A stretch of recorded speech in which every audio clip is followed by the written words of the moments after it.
peu déplacé. Donc, je le remets un peu parce que j'aime bien l'idée de vous présenter des tableaux à chaque fois. Tout va bien.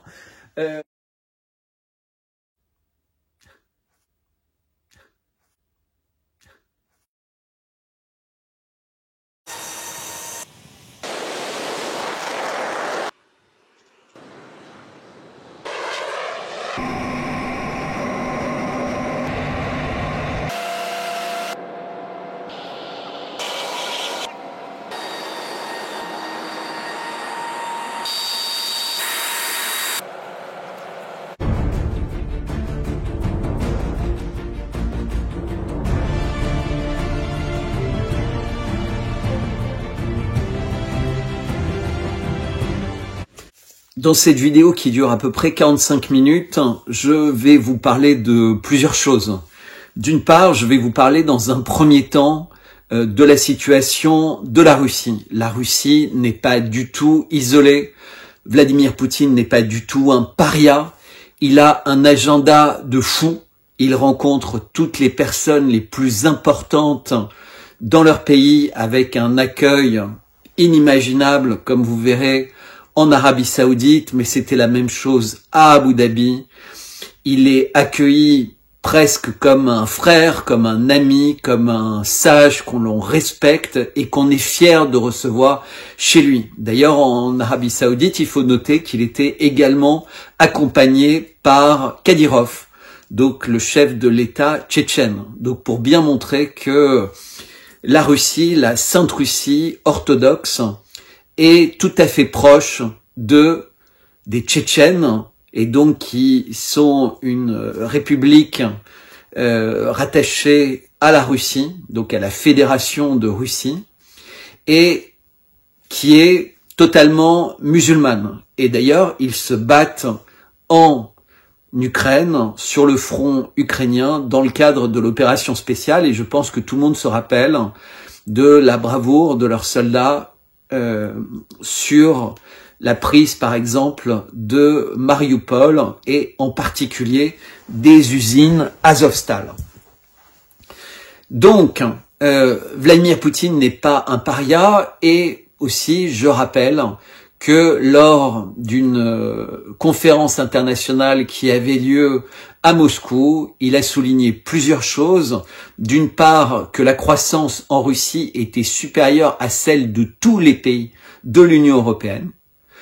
Il expliquait qu'en réalité, la seule force aujourd'hui des USA, c'est de continuer à dépecer ses alliés, en particulier européens, mais également japonais, et à les faire avoir une politique complètement suicidaire pour leur peuple.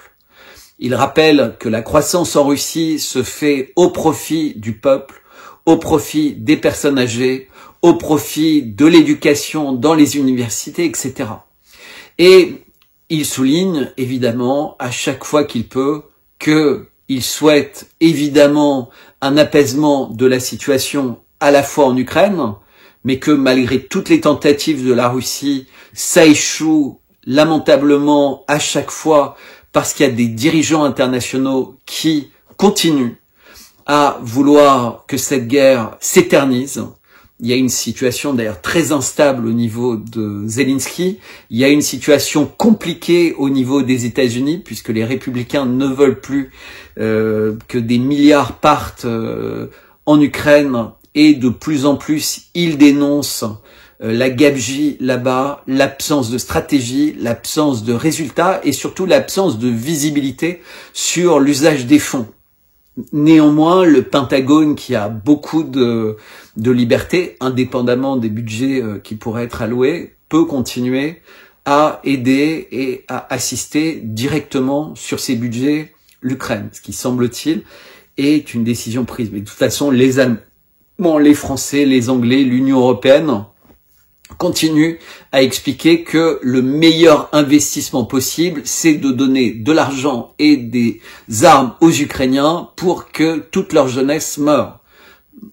plus de 400 000 personnes.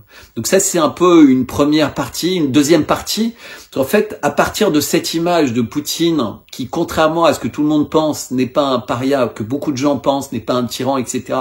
Au contraire, il recevait d'ailleurs le président iranien, qui venait pour la deuxième fois en Russie depuis qu'il est élu, alors que Vladimir Poutine est lui déjà allé 5 fois en Iran, depuis les 2 dernières années, donc depuis que le président Raïssi est élu. Donc il considère que l'Iran est un pays essentiel pour la Russie. Donc c'est pour vous dire l'agenda fou de Vladimir Poutine. Il était à Abu Dhabi, il était dans les Émirats Arabes Unis, il était à Riyad, il revient, il organise une conférence internationale qui a pour but d'attirer les entreprises, les investisseurs, mais également les personnes civiles à rejoindre le développement formidable qu'est en train de vivre la Russie. Et il reçoit en même temps le président iranien pour expliquer l'importance des relations bilatérales entre les deux pays qui ont une croissance formidable. Et les deux ont évidemment évoqué la situation dramatique en Israël et donc à Gaza en particulier, avec les massacres, l'ONU qui ne réussit plus à donner de l'eau et de la nourriture parce qu'en fait la petite fenêtre humanitaire, et ça j'en parle également dans la capsule, n'a pas permis de ravitailler correctement Gaza. Au contraire, ça a donné un petit peu d'espoir, ça a fait que tous les regards se sont détournés. Évidemment, pour une raison assez saugrenue, il y a des missiles qui sont repartis à la fin de la trêve pour justifier à nouveau l'escalade. C'est-à-dire qu'en fait, le Hamas est tellement stupide dans sa stratégie qu'il provoque, entre guillemets, tout le temps Israël pour le frapper sans cesse plus durement. Donc on se rappelle évidemment les images des otages d'un côté ou de l'autre. C'est juste, c'est surréaliste ce qui se passe. C'est surréaliste ce qui se passe quand on regarde et quand on voit la réalité des faits et quand on voit la manière un peu avec laquelle c'est transformé. Mais donc, pour revenir à Poutine, le fait de voir ces images de Poutine que le monde entier évidemment peut voir, mais ça va pas être beaucoup diffusé dans l'Union européenne, ça va pas être beaucoup diffusé aux États-Unis, puisque voir Poutine reçu comme ça dans ce qui est considéré comme un territoire purement américain, évidemment, ça va faire souffrir beaucoup de personnes, mais ça me permettait de réinsister sur mes 5 fantastiques. Et donc, rapidement, j'essaie de vous expliquer que en Chine, effectivement, s'il y a des outils dits de crédit social, ce n'est pas du tout ce qu'on nous raconte. Et ce n'est pas du tout ce que veulent en faire l'Union européenne avec les citoyens de l'Union européenne, une Union européenne complètement défaillante dans tous les sens, économiquement, médicalement, humainement, c'est une catastrophe. Mais pour l'instant, on ne s'en rend pas compte, les peuples ne s'en rendent pas compte, les restaurants sont toujours pleins, mais il y a une partie de plus en plus importante de la population qui souffre, pour l'instant en silence, et on ne sait pas combien de temps ça va durer, combien de temps ça va tenir, puisque les banlieues aussi qui sont pointées du doigt en permanence, évidemment c'est comme une cocotte minute, un espèce de nationalisme, on voit les événements à Romans, le rôle ambigu de la police, malheureusement les gens qui meurent, parce que c'est ça aussi la réalité, il y a des gens qui meurent, et ces morts sont souvent, d'abord elles ont lieu, c'est catastrophique, il faut regarder les faits tels qu'ils sont, il y a des jeunes qui se baladent avec des couteaux et qui tuent d'autres personnes, et il y a aucune circonstance atténuante à ça. On ne tue pas quelqu'un. Point barre. Ça, c'est clair, net et précis. Et on ne va pas faire la fête avec des couteaux dans ses poches. Voilà. Clair, net, précis, je le dis. Mais je dis aussi qu'on ne peut pas stigmatiser. C'est pas possible. C'est pas possible. Il y a des explications à avoir pourquoi cette émigration massive, etc. Tout ça, j'en parle dans la capsule de façon plus détaillée. Je parle également dans la capsule, évidemment, d'Elon Musk, mais ça, je le détaille beaucoup plus sur ma chaîne de lettres d'information Substack, dans des articles détaillés, et je vous invite à les lire. Et quand j'aurai fini la séquence de 5 articles relativement détaillés sur Elon Musk, avec des analyses que vous trouverez nulle part ailleurs sur sa visite en Israël, et donc je vous invite, je développe un tout petit peu dans cette vidéo, mais pas beaucoup. Donc j'essaie de vous montrer qu'en réalité, les gens qui essayent de vous retourner le cerveau pour vous faire penser que Poutine est quelqu'un de mauvais, mais en fait vous acceptez de le croire parce que vous n'êtes jamais allé en Russie et vous ne vous rendez pas compte de ce qui se passe. Donc vous êtes toujours dans ces espèces d'images d'Épinal d'une Russie soviétique, etc. Pareil avec la Chine. Essayez de demander à des amis qui y sont allés, ils vous diront. Pareil avec l'Arabie Saoudite. Vous n'imaginez pas le pays que c'est, le pays que c'est en train de devenir et l'importance de cette personne qui est Ben Salman. Et vous verrez le respect, la relation de Poutine. Si vous commencez à croire à l'un, vous allez commencer à croire à l'autre. Et vous allez vous rendre compte que le rôle aujourd'hui de l'Arabie Saoudite n'est pas du tout ce qu'on croit. Évidemment, c'est un pays qui est prudent parce que on est dans un système, qu'on le veuille ou non, qui est au bord de l'explosion apocalyptique. Et donc, la sagesse de ces personnes que j'appelle mes 5 fantastiques, qui incluent également Trump et donc Ben Salman, Musk, Donald Trump, Vladimir Poutine et Xi Jinping, ce sont des gens qui veulent l'apaisement et ils veulent changer le monde pas à pas. Dans sa conférence, d'ailleurs, Vladimir Poutine rappelait, mais vous savez, quand vous avez commencé les sanctions, et toutes les sanctions, mais prenons juste l'exemple des cartes de paiement. Vous imaginez, si en France on n'avait plus les cartes de paiement, comme on n'a pas le liquide, la catastrophe. Mais la Russie avait anticipé ce type de sanctions. Et pratiquement de façon indolore, ils sont passés au système MIR, qui a remplacé Visa et Mastercard, et qui s'est très bien placé. Et maintenant, de nombreux pays dans le monde veulent le système MIR. La Turquie, l'Indonésie, etc. La Chine met en place ces systèmes. Et en réalité, ceux qui souffrent, ce sont les Visa, les Mastercard, parce qu'en fait, ils perdent tout l'argent qu'ils pouvaient toucher en commission, ils perdent un énorme marché, et ils perdent dans d'autres marchés des parts de marché, mais il y avait une vraie connaissance fine, entre guillemets, des comportements, etc. Et ça aussi, c'est perdu. Le problème, c'est qu'on vit dans un monde dans lequel on pourrait tous être heureux, comme sur ce tableau, et malheureusement, c'est l'inverse qui se passe. Donc ça, j'en parle dans cette vidéo. Je parle également dans cette vidéo de quelqu'un que je trouve absolument formidable.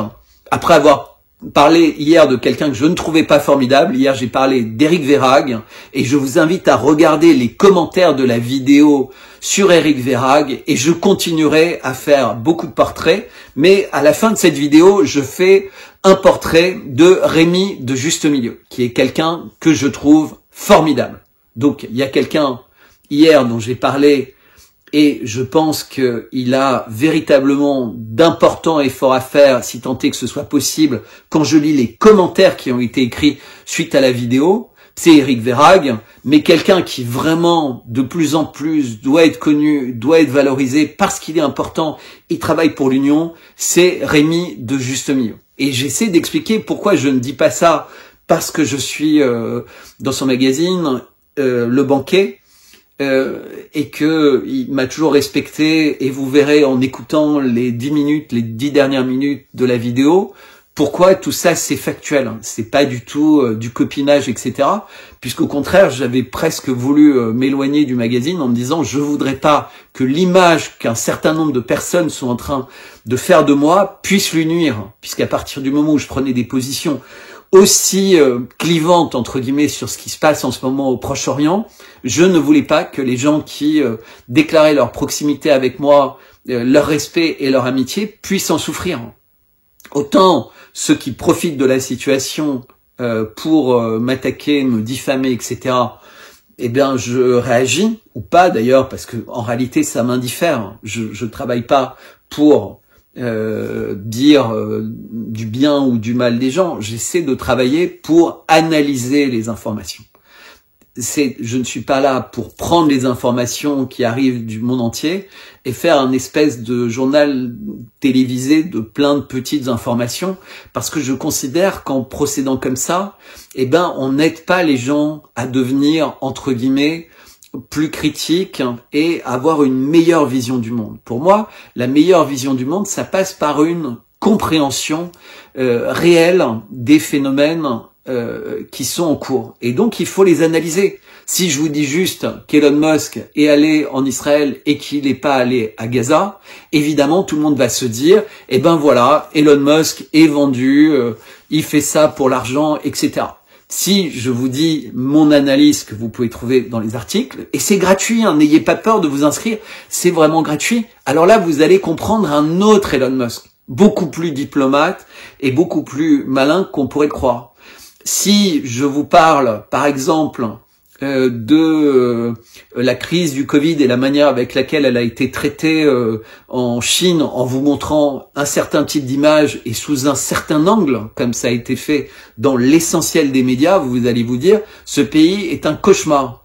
Mais si je vous parle de personnes que je connais, qui y vivent depuis des années, ou que je vous parle de tout ce qui a été fait pour se débarrasser des gens d'un espèce d'état profond en Chine, qui est jusqu'à se débarrasser d'Hu Jintao et le jeter manu militari au moment d'un conseil national. Alors là, vous allez vous dire, autre chose. Et si vous voyez que pendant la même période, alors que personne ne suivait ça de très près, il y a eu des travaux incroyables qui ont été construits, dont un gazoduc qui allait de Sibérie jusqu'à la Chine, plus tout le travail qui est fait pour la Grande Route du Nord. Tout ça, j'en parle un peu plus en détail dans cette capsule. Je parle de Donald Trump et de la situation assez compliquée aux États-Unis, Biden, pas Biden, plutôt Biden, tout ce qui se passe, la guerre des grandes compagnies, le lancement du Cybertruck par Tesla, qui est quelque chose d'assez intéressant à regarder, à considérer. Au-delà du fait que c'est quelque chose qui est très cher, c'est un endroit un engin très particulier, c'est toutes les innovations, c'est toute cette espèce de folie de ce rêveur qu'est Elon Musk et qui fait des choses qui vont être des ruptures dans le monde de l'automobile. Comme il a été en rupture dans le monde de la téléphonie avec son réseau Starlink, comme il est, et de l'internet, comme il est en rupture avec SpaceX, etc., etc.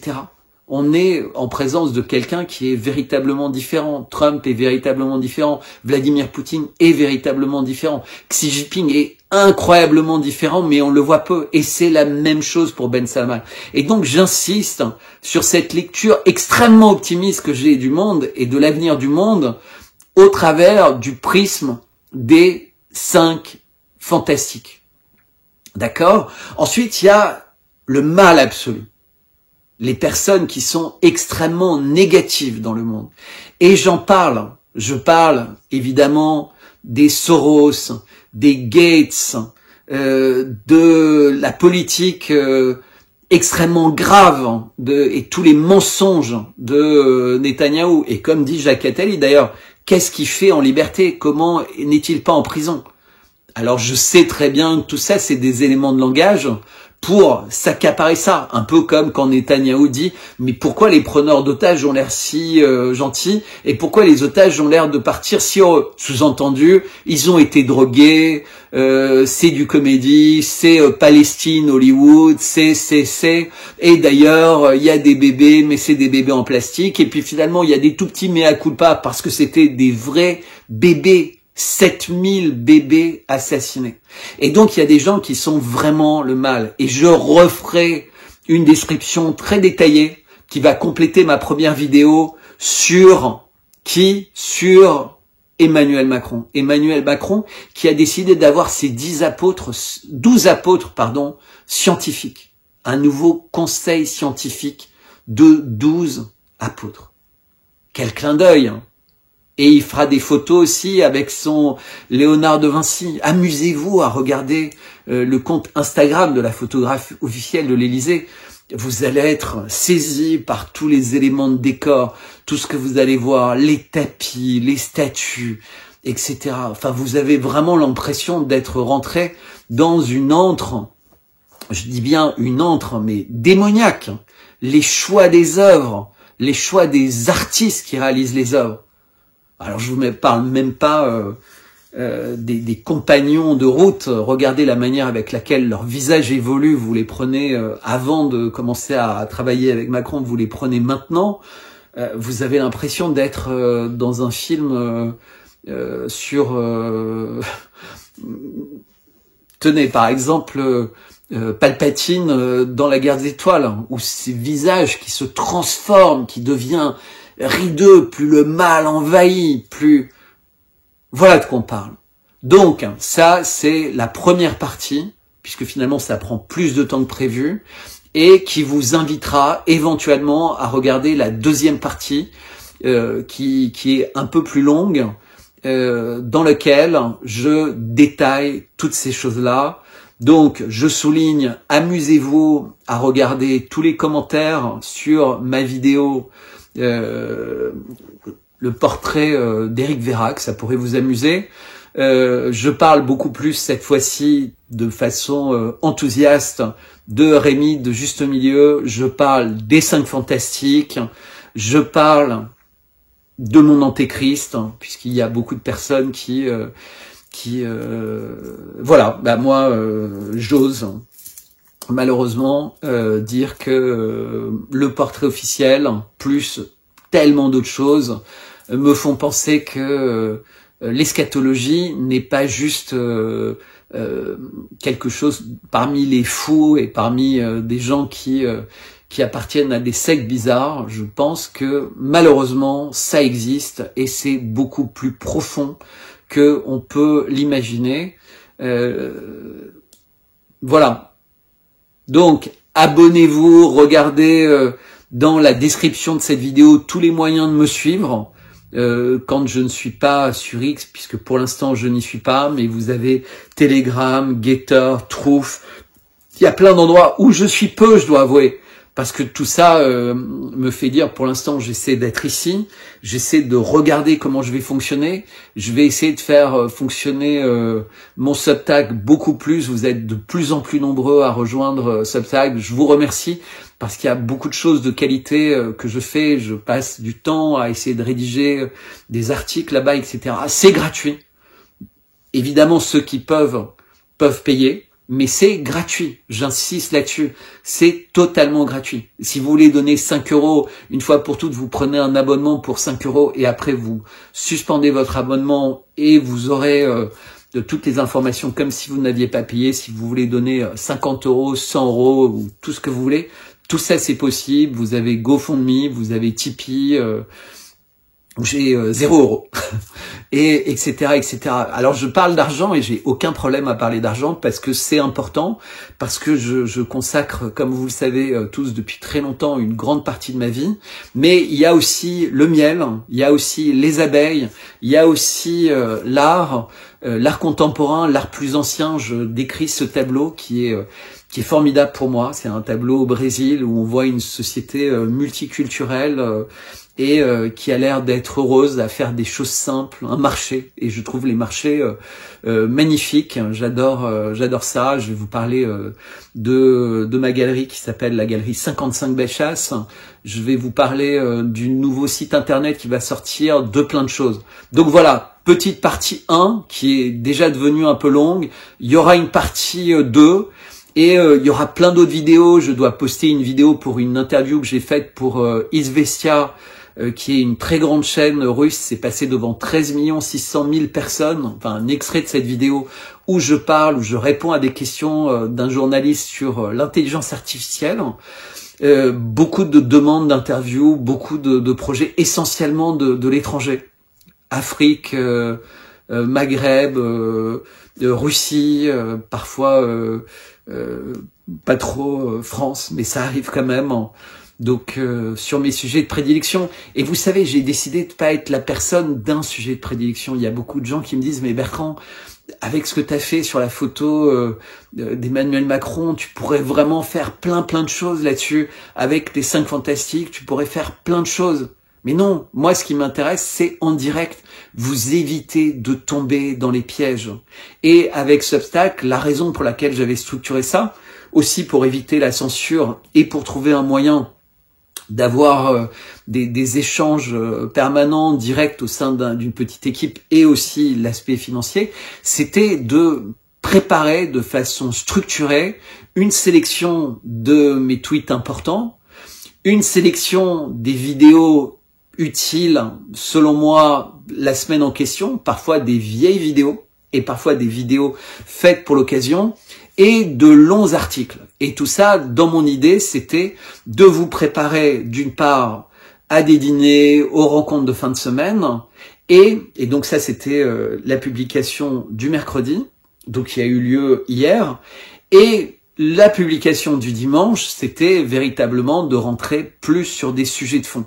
Donc tout ça, ça continue, et je fais d'ailleurs souvent plus d'emails Substack, et je pense que je vais en faire plus puisque je vois la manière avec laquelle vous les ouvrez, la fréquence avec laquelle vous les ouvrez, et j'ai l'impression qu'en fait il y a une demande qui est de plus en plus forte, ça vous plaît, et je pense que ça va vous plaire de plus en plus parce que j'échange avec vous, j'écoute ce que vous me dites, et ça va être de plus en plus original, évidemment, le contenu. C'est-à-dire que je vais essayer de structurer ma journée avec plus de temps pour lire les choses, et j'ai pris plus de temps, évidemment, pour lire ces derniers jours que pour produire, entre guillemets.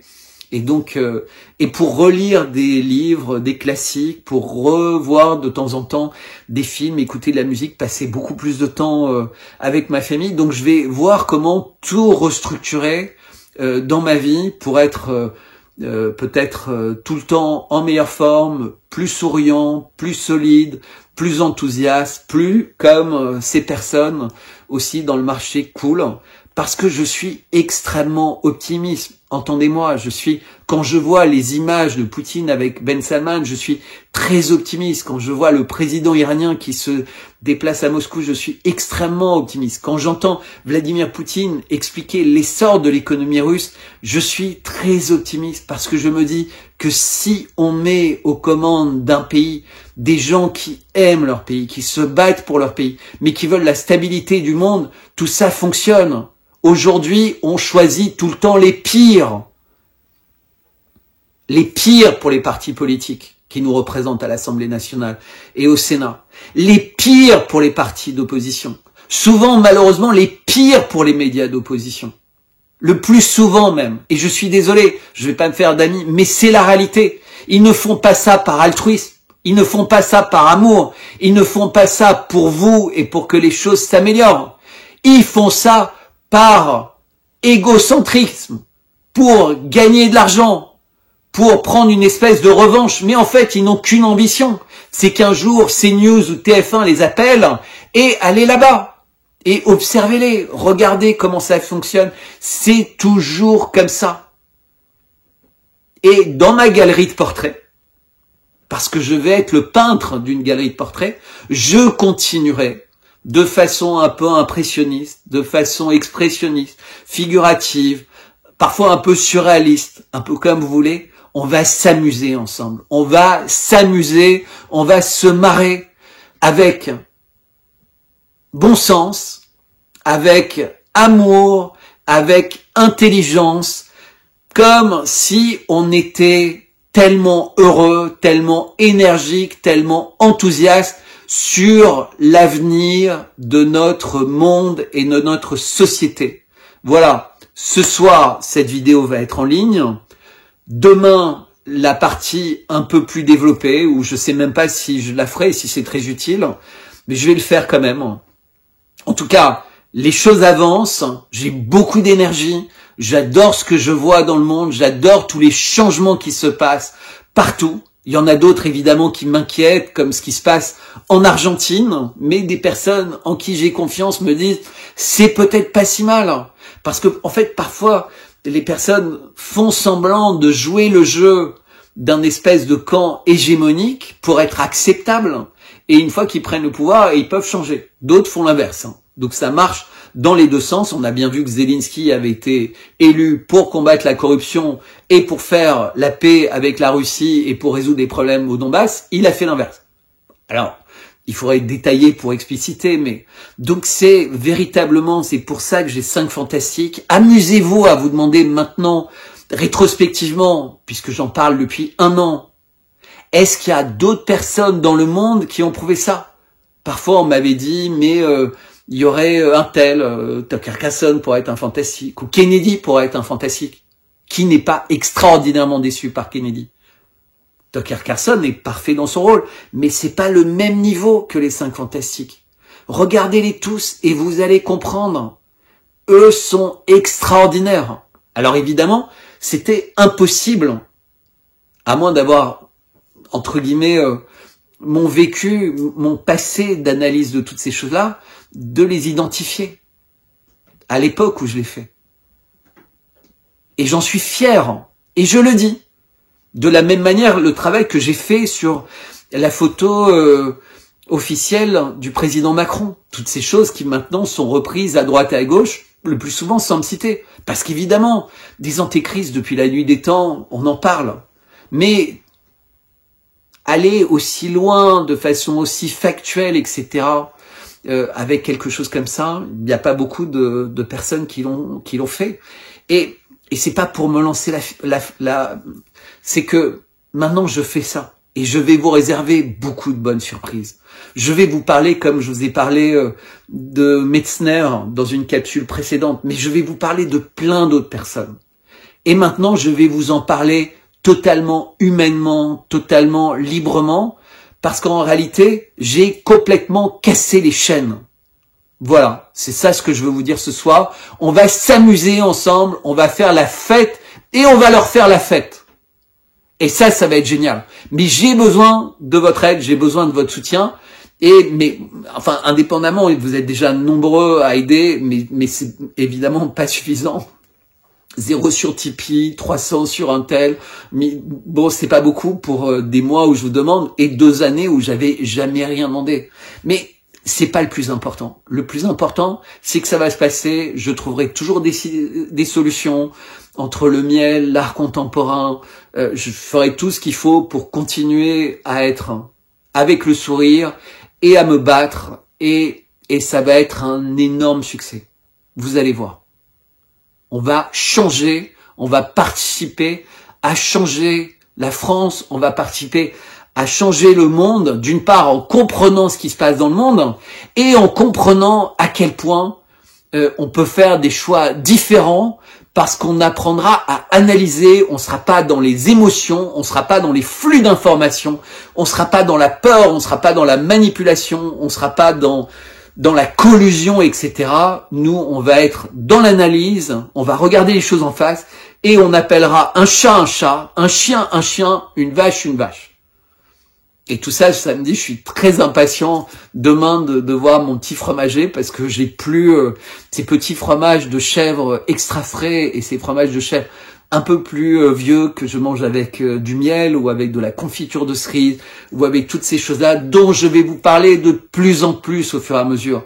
Parfois, je ferai avec ces gens-là des interviews, des entretiens. On va faire quelque chose avec les personnes qui sont en train de ciseler tous les verres pour les pots, pour le miel qui vont être complètement uniques. Vous allez voir, c'est génial. Il y avait une idée au début de la manière de présenter, de la manière dont vous les livrez. Ça a pris un peu plus de temps, mais le résultat va être tellement mieux, tellement plus formidable. Vous voyez, je suis enthousiaste, tout va bien. Je vous remercie et je vous dis à très bientôt.